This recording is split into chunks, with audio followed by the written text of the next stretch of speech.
Friends, welcome to PCM coaching centre. आज के class में अवकलज के अनुप्रयोग, एप्लीकेशन ऑफ डेरिवेटिव्स के आधार पर प्रश्नावली 6.2 के भाग 1 पढ़ेंगे। ठीक है दोस्तों, भाग 1 में दोस्तों क्वेश्चन नंबर 1 से लेकर 5 तक बताऊंगा। ठीक है दोस्तों, क्वेश्चन नंबर 1 से 1 to 5 जो सारा क्वेश्चन एनसीईआरटी बुक से होगा। ठीक है दोस्तों, तो चलिए प्रत्येक क्वेश्चन को लिखते हैं और फिर उसको लगाते हैं। देखिए दोस्तों, ये क्वेश्चन नंबर 1 देखिए। सिद्ध कीजिए कि आर पर यानी रियल नंबर पर एफ एक्स बराबर 3x + 17 से प्रदत्त निरंतर वर्धमान है। अब निरंतर वर्धमान के लिए एक कंडीशन होता है दोस्तों, एफ डैश एक्स बराबर F dash x greater than 0। ठीक है दोस्तों, ये हमारा निरंतर वर्धमान के लिए कंडीशन होता है। ठीक है दोस्तों, तो अब देखिए इस कंडीशन को फॉलो करने के लिए एफ एक्स का पहले चुपचाप अवकलन करते हैं, फिर उसके बाद से देखते हैं कि एफ डैश एक्स का जो अवकलन आया 0 से अगर बड़ा आता है तो ये प्रदत्त निरंतर वर्धमान होता है। ठीक है दोस्तों, तो देखिए इसको सॉल्व करता हूँ। सॉल्यूशन, एफ डैश एक्स बराबर 3x + 17। ठीक है दोस्तों, अब देखिए इसका हम अवकलन करेंगे तो एफ डैश एक्स हो जाएगा एफ एक्स का अवकलन, और इसका अवकलन करेंगे तो 3x का अवकलन 3 होता है। आप ये देखिए दोस्तों, 17 कांस्टेंट है, कांस्टेंट का अवकलन 0 होता है, तो 0 का अवकलन, इसका अवकलन छोड़ देते हैं, 0 तो इसमें लिखेंगे नहीं, तो 3 हो गया। अब देखिए दोस्तों, अब क्या करते हैं, अब देखिए तो ये अब हमारा एफ डैश एक्स इस कंडीशन को फॉलो करता है, तो चलिए आपको दिखा देता हूँ। देखिए एक संख्या रेखा पे मैंने कुछ वास्तविक संख्याओं को ले लेता हूँ।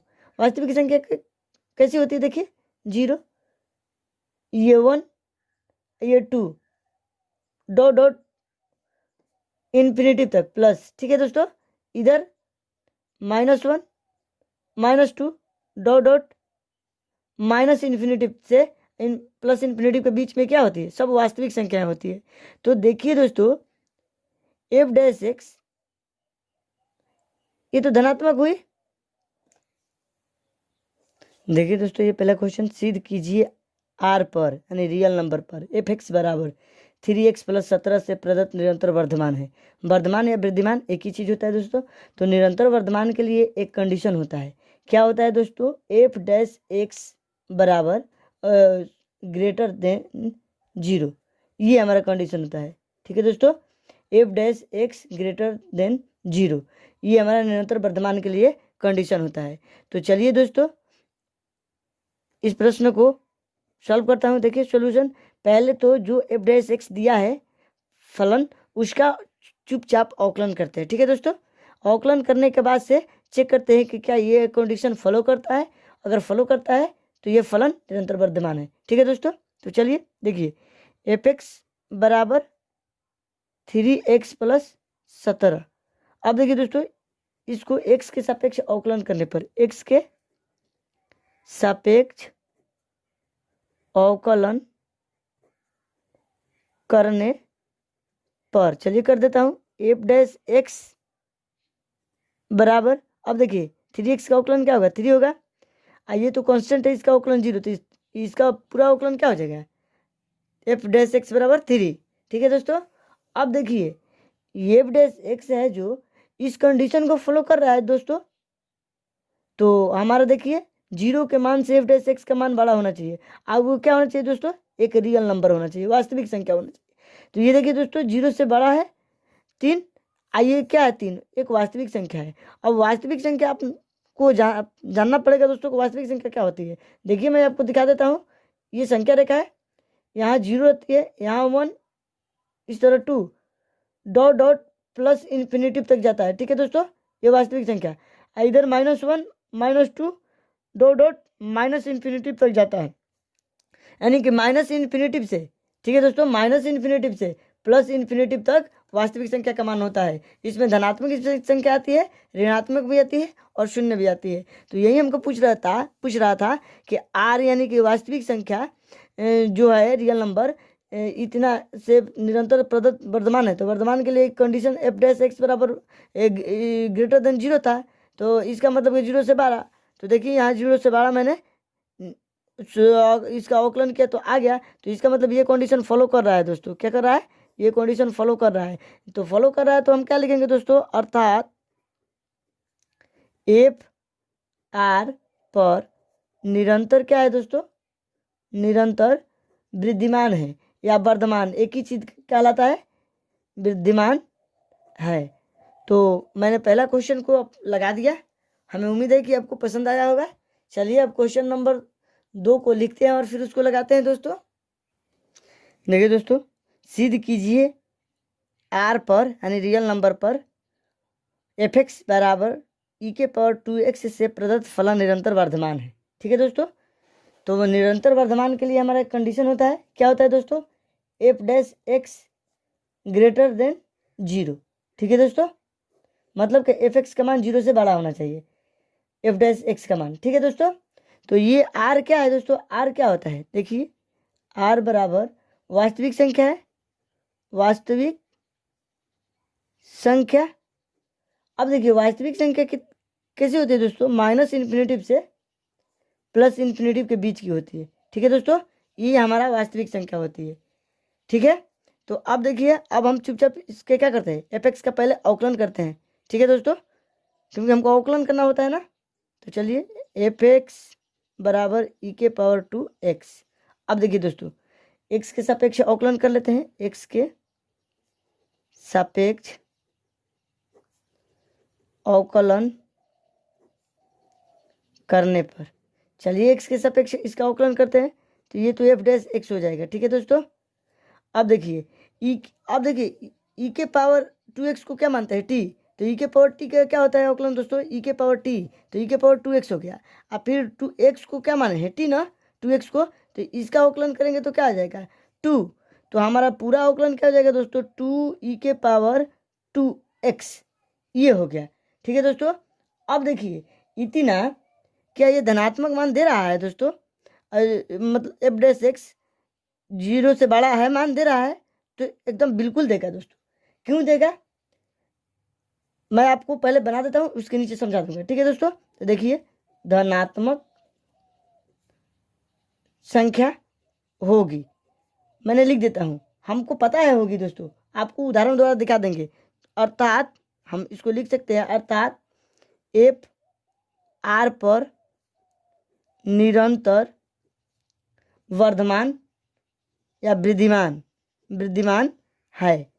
अब देखिए दोस्तों, कैसे धनात्मक आ रहा है। हम रियल नंबर देखते हैं ना दोस्तों, तो रियल नंबर को हमको तो पता होता है। देखिए, एक संख्या रेखा पर रियल नंबर आपको दिखा देता हूँ। ये 0, ये 1, ये 2, डॉट डॉट प्लस इन्फिनेटिव। ठीक है दोस्तों, इधर -1, -2, डॉट डॉट माइनस इन्फिनेटिव। अब देखिए दोस्तों, अगर हम x बराबर अगर हम यहाँ 0 मान लेते हैं, यहाँ पर 2 ई के पावर 2x के स्थान पर अगर हम x के बराबर 0 यहाँ मानते हैं दोस्तों, देखिए अगर हम 0 मानते हैं यहाँ पर 2 ई के पावर 2 ix की जगह पर क्या लेंगे? 0। तो हमारा क्या हो जाएगा दोस्तों? देखिए, 2 ई के पावर 2 गुना 0 क्या होगा? 0। आई के पावर 0 का मान क्या होता है? 1 होता है, 1। तो ये 2, देखिए तो ये दोस्तों धनात्मक आ गया ना? आ गया कि नहीं आ गया? एफ डैश एक्स का मान आ गया ना? यही नहीं दोस्तों, अगर हम मान लीजिए आप तो 0 लेकर चेक कर लिए तो आपको संतुष्टि नहीं होता होगा, फिर देख लीजिए एफ डैश एक्स का मान फिर निकाल कर दिखा देता हूँ, 2 ई के पावर 2x। अब हम क्या -1 को ले लेते हैं। ठीक है दोस्तों, आपकी कन्फ्यूजन दूर करने के लिए -1 को हम लेकर दिखाते हैं। देखिए, x बराबर यहाँ पर -1 को लेकर देखते हैं, 2 ई के पावर 2 गुना -1। ठीक है दोस्तों, ये क्या हो जाए? 2 ई के पावर -2। अब देखिए दोस्तों, ये माइनस हटाने के लिए पावर का क्या करते हैं? 2 में ई के पावर 2 करते हैं ना।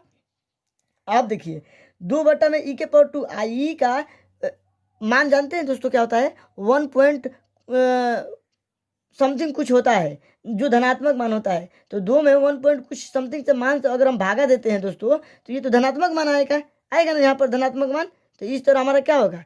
ये इसी इसी को देखते हुए मैंने यहाँ पर धनात्मक संख्या होगी लिख दिया था। ठीक है दोस्तों, अर्थात एफ आर पर निरंतर विद्यमान होगा। तो अब हमको उम्मीद है कि दोस्तों क्वेश्चन नंबर 2 भी आपको आसानी से समझ में आ गया होगा। तो चलिए अब दोस्तों क्वेश्चन नंबर 3 को लिखते हैं और फिर उसको लगाते हैं। देखिए दोस्तों, सिद्ध कीजिए एफ एक्स बराबर साइन एक्स से प्रदत्त फलन। इसमें 3 क्वेश्चन बोल रहा है दोस्तों, 3 इंस्ट्रक्शन है। पहला है ए नंबर में 0 से π/2 में निरंतर वर्धमान है। तो निरंतर वर्धमान के लिए क्या कंडीशन होता है दोस्तों, F dash x greater than 0। ठीक है दोस्तों, ये तो होता है निरंतर वर्धमान के लिए कंडीशन। फिर बोल रहा है π/2 से पाई में निरंतर ह्रासमान है। ह्रासमान के लिए देखिए दोस्तों कंडीशन होता है F dash x less than 0, मतलब कि 0 के मान से एफ डैश एक्स का मान क्या होना चाहिए, छोटा होना चाहिए। ठीक है दोस्तों, और तीसरा बोल रहा है दोस्तों 0 से पाई में न तो वर्धमान है और न ही ह्रासमान है। तो चलिए दोस्तों पहला कंडीशन को लेते हुए इसको सॉल्व करके दिखाता हूँ। तो सबसे पहले हमको क्या करना है दोस्तों, देखिए सॉल्यूशन।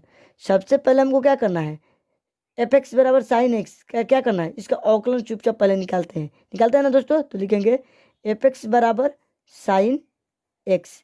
अब देखिए दोस्तों इसको एक्स के सापेक्ष अवकलन करते हैं, एक्स के सापेक्ष अवकलन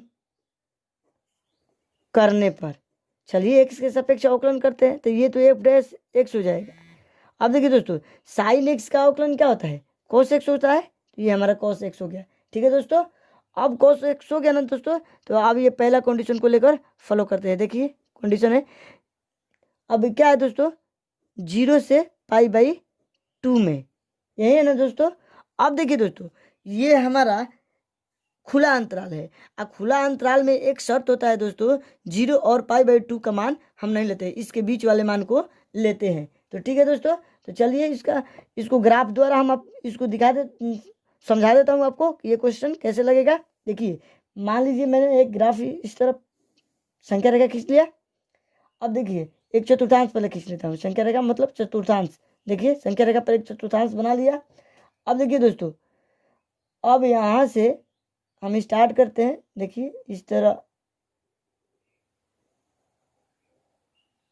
ठीक है दोस्तों। अब देखिए ये हमारा 0 है, ये हमारा π/2 है, 90 डिग्री का मान है। ये हमारा क्या है 180 डिग्री है, तो ये पाई का मान है। ठीक है दोस्तों, इस चतुर्थांश में। तो अब हम ये तो खुला अंतराल है दोस्तों, तो खुला अंतराल में 0 और π/2 तो लेंगे नहीं, तो मान लेते ना ही लेंगे तो दोस्तों हम इसके बीच के मान यहाँ पर π/4 ले लेते हैं। 45 डिग्री का मान लेकर इसमें चेक करते हैं। जैसे अब देखिए दोस्तों चेक करते हैं तो देखिए कॉस, अब यहाँ क्या रखेंगे, एक्स की जगह पर क्या रखेंगे π/4। तो कॉस π/4 का मान क्या होता है दोस्तों, तो होता है 1/√2। तो अब देखिए ये 1/√2 क्या है, धनात्मक है कि ऋणात्मक दोस्तों, तो धनात्मक है। क्या है, धनात्मक। अभी क्या है दोस्तों 0 से बड़ा मान आएगा ना दोस्तों। तो जब 0 से बड़ा मान आएगा दोस्तों तो ये फलन क्या है, ये क्या हो जाएगा, इन दोनों में 0 से π/2 में निरंतर क्या हो जाएगा, वर्धमान हो जाएगा। तो हम इसको लिख देते हैं निरंतर वर्धमान है। ठीक है दोस्तों, हमको उम्मीद है कि ये इंस्ट्रक्शन ए अपने अच्छी तरह समझ गए होंगे। चलिए हम इंस्ट्रक्शन बी को देखते हैं, क्वेश्चन नंबर बी को देखते हैं। देखिए इसमें है, अब इसको देख लेते हैं। हमारा ये देखा है π/2 से पाई के बीच में ना दोस्तों। तो चलिए इसको भी ग्राफ पे यहाँ पर देख लेते हैं। देखिए ग्राफ हमारा यहाँ पर,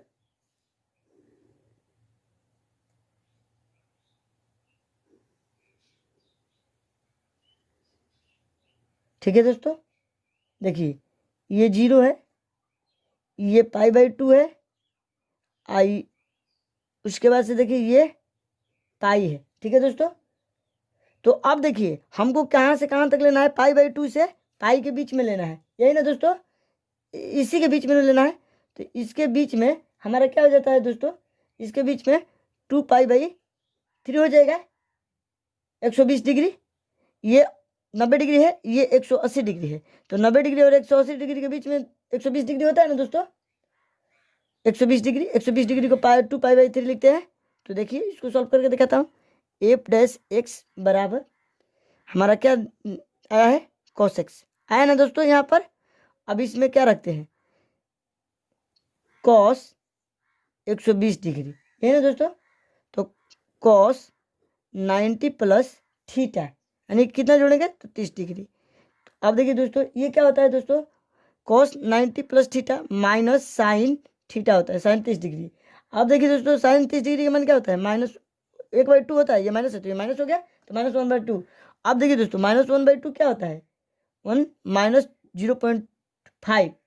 तो अब देखिए दोस्तों 0.5 है जो माइनस 0 से छोटा है, तो ये हमारा क्या आ गया, मतलब कि ऋणात्मक आ गया, ऋणात्मक आ गया ना दोस्तों। तो हम क्या लिख सकते हैं दोस्तों, तो ये हमारा कौन कंडीशन फॉलो कर रहा है, तो हमारा ये है देखिए F dash x less than 0, मतलब कि 0 के मान से एफ डैश एक्स का मान होगा, एफ डैश एक्स का मान 0 से छोटा होगा।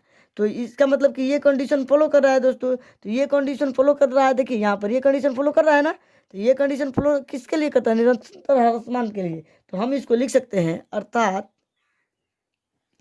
पाई/2 से पाई में निरंतर ह्रासमान है। ठीक है दोस्तों,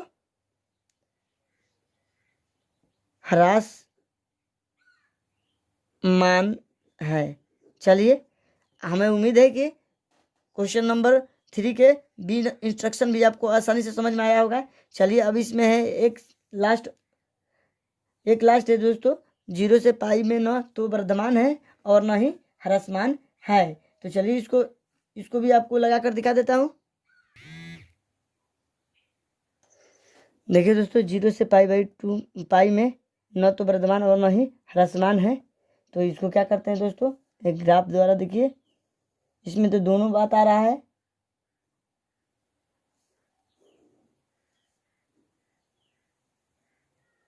देखिए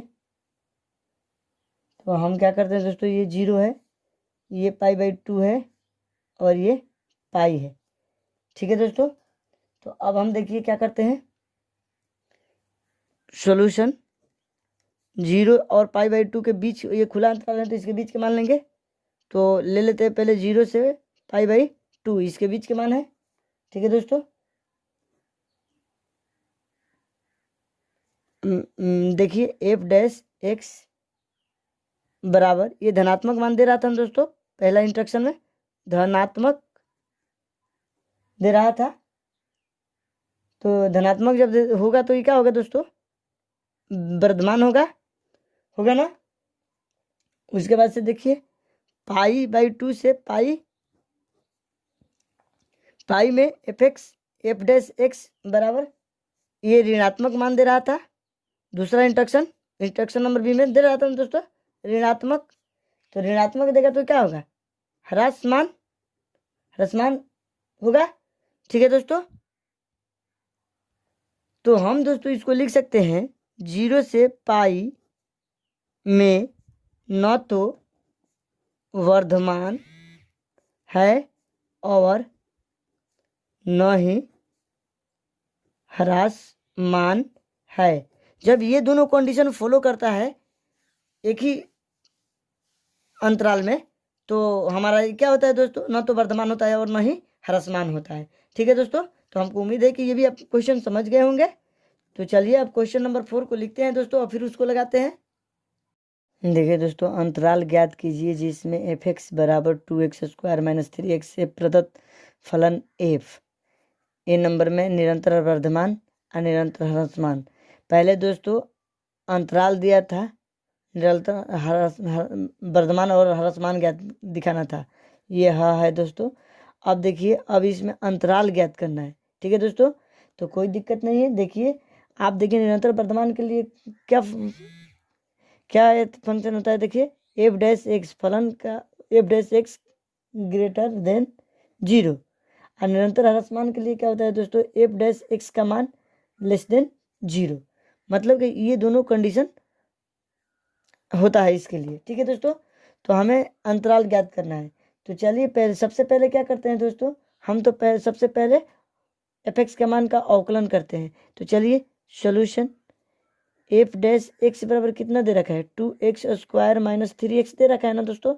अब इसको दोनों पक्षों में वो x के सापेक्ष अवकलन कर लेते हैं, तो लिखते हैं x के सापेक्ष अवकलन करने पर, चलिए कर देता हूँ दोस्तों एफ डैश एक्स।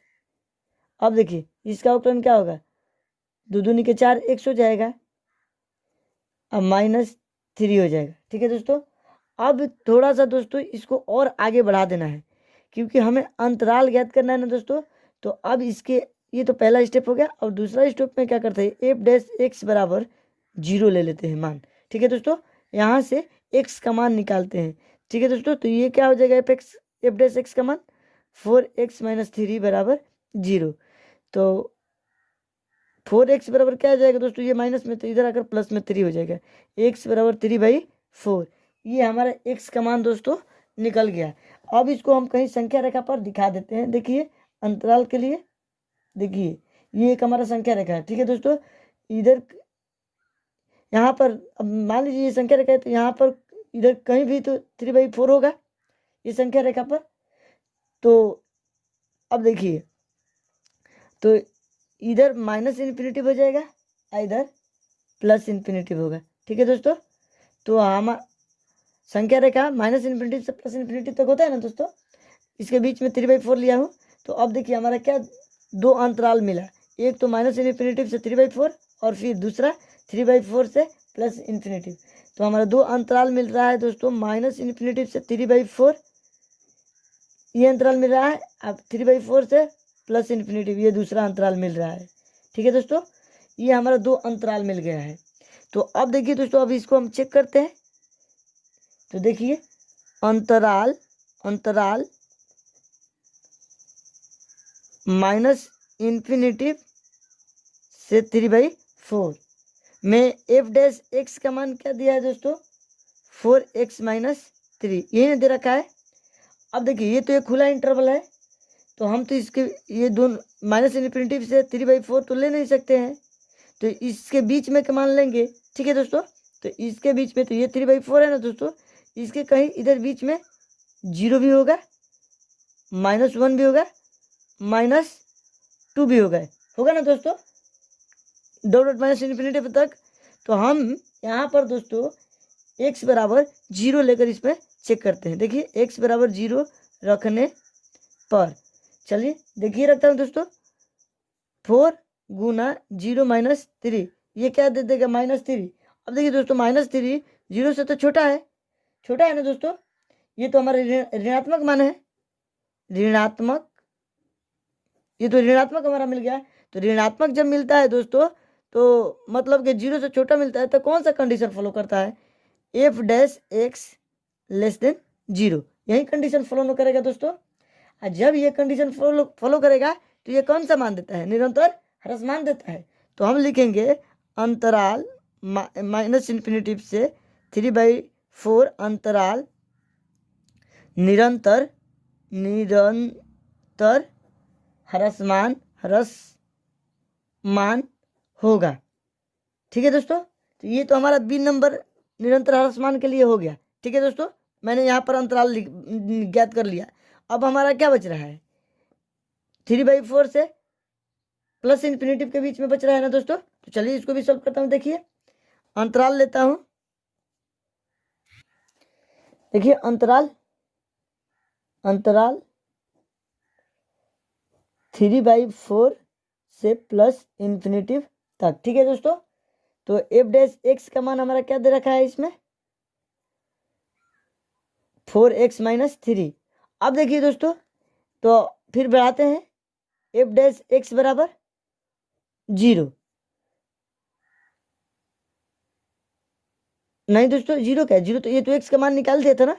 अब यहाँ पर क्या करते हैं, एक संख्या रेखा पर देखते हैं, यहाँ पर 3 मान लीजिएगा 4 दे रखा है, इधर इन्फिनेटिव है, तो इधर क्या दोस्तों था, इन्फिनेटिव था संख्या रेखा पर। तो इसके बीच में कहीं एक तो आएगा दोस्तों, 2 भी आएगा, डॉट इस तरह +∞ तक जाएगा ना दोस्तों। तो अगर हम x बराबर यहाँ पर 1 रखते हैं दोस्तों, x बराबर 1 रखने पर चलिए रख लेता हूँ एफ डैश एक्स बराबर 4 गुना 1 माइनस 3 बराबर 1। अब देखिए दोस्तों, ये तो हमारा धनात्मक मान दे रहा है और 0 से बड़ा दे रहा है, मिला जुला के क्या दे रहा है दोस्तों, धनात्मक दे रहा है, धनात्मक। तो यहाँ पर कौन कंडीशन फॉलो कर रहा है, एफ डैश एक्स क्या है, ग्रेटर देन 0, यही कंडीशन फॉलो कर रहा है दोस्तों ना। तो ये कंडीशन फॉलो कर रहा है, तो हमें अंतराल वर्धमान के लिए कौन सा अंतराल प्राप्त हुआ, अंतराल पाई 3/4 से प्लस इंफिनिटिव वर्धमान होगा, यही ना दोस्तों, वर्धमान होगा। ये हमारा ए नंबर क्वेश्चन नंबर 4 के ए इंट्रक्शन का भी अंतराल मिल गया। तो हमको उम्मीद है दोस्तों क्वेश्चन नंबर 4 आपको आसानी से समझ में आ गया होगा। तो चलिए अब क्वेश्चन नंबर 5 को लिखते हैं और फिर उसको लगाते हैं। देखिए दोस्तों, अंतराल ज्ञात कीजिए जिसमें एफ एक्स बराबर 3x³ minus 3x 2x³ minus 3x square minus 36x plus 7 से प्रदत्त फलन f निरंतर वर्धमान है और निरंतर ह्रासमान है। ठीक है दोस्तों, ये भी 4 की तरह ही क्वेश्चन है। तो चलिए इसको भी लगा देता हूँ। देखिए F dash x greater than 0, F dash x less than 0, ये निरंतर ह्रासमान के लिए होता है कंडीशन, और ये निरंतर वर्धमान के लिए कंडीशन होता है। ठीक है दोस्तों, अब देखिए सबसे पहले हमें क्या करना है दोस्तों, एफ एक्स का अवकलन करते हैं। तो चलिए सॉल्यूशन, एफ एक्स बराबर 2x³ minus 3x square minus 36x plus 7, दोनों पक्षों को x के सापेक्ष अवकलन कर लेते हैं दोस्तों, x के सापेक्ष अवकलन करने पर। ठीक है दोस्तों, चलिए एफ डैश एक्स बराबर ये 3 दूनी 6x स्क्वायर हो जाएगा माइनस 3 दूनी 6x हो जाएगा माइनस 36, और कॉन्स्टेंट 7 है, इसका अवकलन 0, तो इसको छोड़ देते हैं। ठीक है दोस्तों, अब देखिए ये तो हमारा द्विघात समीकरण हो गया, सब में 6 है, पहले तो 6 कॉमन ले लेते हैं दोस्तों, तो हमारा हो जाता है x square minus x minus 6। अब देखिए दोस्तों 6 इसका क्या होता है गुणनखंड 3 माइनस एक्स, इसको द्विघात समीकरण को हल करेंगे तो क्या आएगा, एक एक्स माइनस एक्स प्लस 2 आ जाएगा। ठीक है दोस्तों, इतना आ गया। अब हम एक कंडीशन फॉलो करते थे, दूसरा कंडीशन एफ एक्स बराबर 0। ठीक है दोस्तों, तो हमारा एक्स का वैल्यू इससे क्या क्या क्या निकल कर आएगा, एक तो 3 निकल कर आएगा और दूसरा -2 निकल कर आएगा ना दोस्तों इससे। चलिए एक संख्या रेखा पर हम अंतराल ज्ञात कर लेते हैं, संख्या रेखा बनाते हैं। देखिए दोस्तों, ये हमारा एक संख्या रेखा हो जाता है। ठीक है, ये यहाँ पर कहीं पर भी -2 होगा, फिर कहीं पर 3 होगा, यहाँ पर प्लस इन्फिनेटिव और यहाँ पर माइनस इन्फिनेटिव होगा। ठीक है दोस्तों, अब इससे देखिए माइनस इन्फिनेटिव से -2 के बीच एक अंतराल बना, माइनस इन्फिनेटिव से 2, -2 है ना दोस्तों, -2। ठीक है, माइनस से 2 है, थोड़ा सा बड़ा लिख देता हूँ, -2 ये बीच में घुमा है। ठीक है दोस्तों, फिर देखिए -2 से 3 एक का अंतराल बना, -2 से 3 एक अंतराल बना, और देखिए उसके बाद से एक लास्ट अंतराल क्या बना, 3 से प्लस इन्फिनिटी तक, ये 3 अंतराल बन गया। ठीक है दोस्तों, चलिए बारी बारी से चेक करते हैं किस पर निरंतर ह्रासमान और किस पर वर्धमान है। देखिए अंतराल माइनस इन्फिनिटिव से -2 में, ठीक है दोस्तों, इस अंतराल में चेक करते हैं एफ डैश एक्स बराबर कितना है, 6x minus 3 into x plus 2, यही ना अवकलन था दोस्तों। इसमें x बराबर हम 3 रखते हैं, क्यों दोस्तों, इसमें x बराबर हम 3 रखते हैं, ओ -3 रख देते हैं, -2 और माइनस इन्फिनिटी से -2 के बीच में कितने हैं, -3 है, -4 है, -5 है, इस तरह डॉट डॉट इन्फिनिटी तक चला जाता है। तो x बराबर 3 -3 रखने पर, चलिए रखता हूँ दोस्तों। देखिए अब इसमें रखेंगे तो हमारा क्या जाएगा तो दोस्तों 6, x के जगह पर -3 यहाँ पर -3 प्लस 2। अब इसको सॉल्व करेंगे तो हमारा कितना जाएगा दोस्तों, 6 हो गया, ये तो -6 हो गया, ये -1 आ जाएगा। अब इनको गुना करेंगे तो क्या आएगा, 6 1 36, सॉल्व करेंगे तो ये देखिए दोस्तों हमारा धनात्मक मिल गया। जैसे धनात्मक मिलेगा तो कौन कंडीशन फॉलो करेगा, F dash x greater than 0। तो ये हमारा कंडीशन फॉलो हो गया दोस्तों। तो ये कंडीशन फॉलो जब होता है तो हमारा क्या होता है, निरंतर वर्धमान होता है ना दोस्तों। तो चलिए अब ये तो निरंतर वर्धमान एक अंतराल ये मिल गया, इस पर निरंतर वर्धमान होगा। चलिए पहले सारे अंतराल को हल करके लास्ट में एक बार ही सबको लिख लेंगे। चलिए अब दूसरा अंतराल देखते हैं। अंतराल है हमारा दोस्तों -2 से 3 में, यही ना दोस्तों। चलिए एफ डैश एक्स बराबर हमारा दे रखा है दोस्तों 6x + 3, ये x - 3 है दोस्तों, x + 2 है। अब देखिए x बराबर यहाँ पर हम 0 रख लेते हैं, क्यों दोस्तों, -2 और 3 के बीच में कहीं 0 तो होगा ना संख्या रेखा पर। तो x बराबर 0 रखने पर, चलिए इसको रखकर चेक करता हूँ। देखिए 6 0 - 3 0 + 2, ये तो -36 18 दूनी 36, ठीक है दोस्तों। तो ये माइनस हमारा 36 आ जाएगा। इसको सॉल्व करेंगे तो ये तो हमारे ऋणात्मक मान दे दिया। ऋणात्मक मतलब क्या दोस्तों, 0 से छोटा मान दे दिया। 0 से छोटा मान दे दिया तो ये कौन कंडीशन फॉलो कर रहा है, F dash x less than 0। तो ये तो हमारा अब जब ये कंडीशन फॉलो करता है दोस्तों तो निरंतर ह्रासमान होता है। इस पर निरंतर वृद्धमान हो रहा था, ठीक है दोस्तों, इस पर निरंतर ह्रासमान हो रहा है, ठीक है दोस्तों। फिर अगला कंडीशन देखते हैं, अंतराल 3 से +∞ में, ठीक है दोस्तों। चलिए हमारा क्या दिया है, F dash x 6x - 3 x + 2, x बराबर अब हम दोस्तों यहाँ पर 4 ले लेते हैं। 4 रखने पर 3 और +∞ के बीच का 4 होता है, ये खुला अंतराल है, इसलिए इन दोनों के बीच के संख्या को लेंगे, ठीक है दोस्तों। तो इसको सॉल्व करेंगे तो 6 4 - 3 4 + 2। अब देखिए दोस्तों ये तो 4 में से 3 जाएगा तो 1 में 6 से गुना करेंगे तो 6 4 2 6 6 × 6 क्या होगा 36। ये तो हमारा धनात्मक आएगा दोस्तों, धनात्मक। जैसे धनात्मक आएगा दोस्तों तो ये कौन कंडीशन फॉलो करेगा, F dash x greater than 0 होगा ना दोस्तों। तो अब देखिए दोस्तों हमारा ए नंबर में क्या बोल रहा था, इंट्रोडक्शन निरंतर वर्धमान। तो निरंतर वर्धमान के लिए अंतराल कौन सा हो जाएगा, देखिए निरंतर वर्धमान के लिए फंक्शन होता है F dash x greater than 0। तो अब देखिए ये फंक्शन, इसमें कौन सा अंतराल है दोस्तों, -∞ से -2, इसका यूनियन कर देते हैं 3 से +∞, ये दोनों होगा दोस्तों। ये संयुक्त के लिए हम इसका उपयोग किए हैं निरंतर वर्धमान के लिए। अब हम बी नंबर में दिया है निरंतर ह्रासमान के लिए दोस्तों। तो निरंतर ह्रासमान के लिए क्या होगा condition, F dash x less than 0।